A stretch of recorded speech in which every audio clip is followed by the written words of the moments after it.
Mga katrops, welcome back ulit kayo sa aking channel Sports React PH at ngayon na ay pag-uusapan natin ang balitang kasalanan nga daw ni Darvin Ham at Taurean Prince ang mga pagkatalo ng Milwaukee Bucks. Pag-uusapan na rin nga natin ngayon dito sa ating panibagong video ang preview ng laban ng Los Angeles Lakers laban sa Cleveland Cavaliers.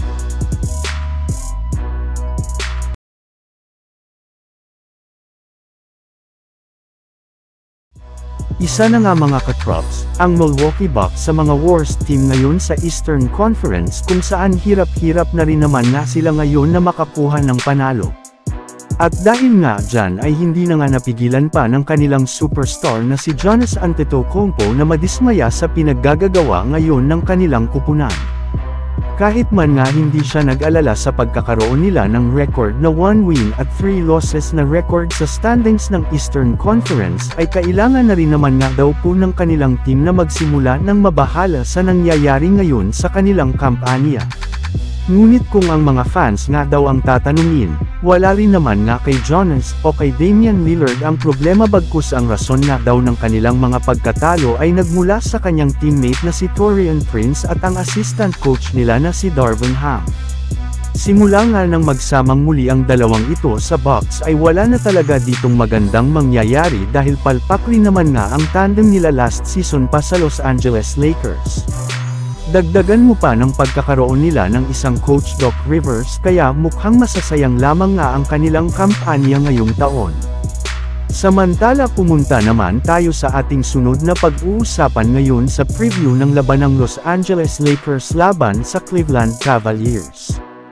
Susubukan nga mga katrops ng Los Angeles Lakers na makabalik sa winning column sa kanilang magiging laro bukas umaga laban sa Cavaliers na gaganapin sa loob ng Rocket Mortgage Fieldhouse.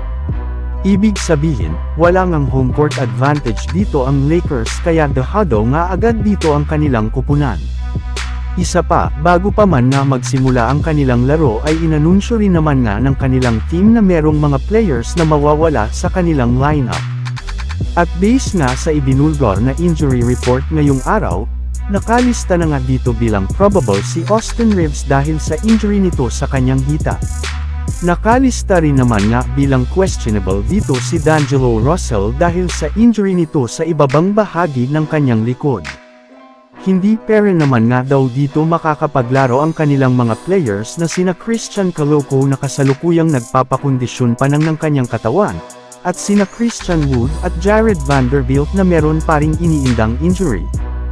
Hindi rin naman nga dito makakapaglaro ang kanilang mga batang players na sina Jalen Hood-Schifino, Maxwell Lewis, Quincy Olave-Ari, at si Carmelo Troll na pare-parehong maglalaro sa kanilang G-League team na South Bay Lakers. So yun lang nga mga katrops ang handog ko sa inyong storya ngayong araw. Sana nag-enjoy kayo. Please like and subscribe my YouTube channel Sports React PH para sa iba pang storya at update patungkol sa NBA. Kita-kits muli sa ating susunod na video.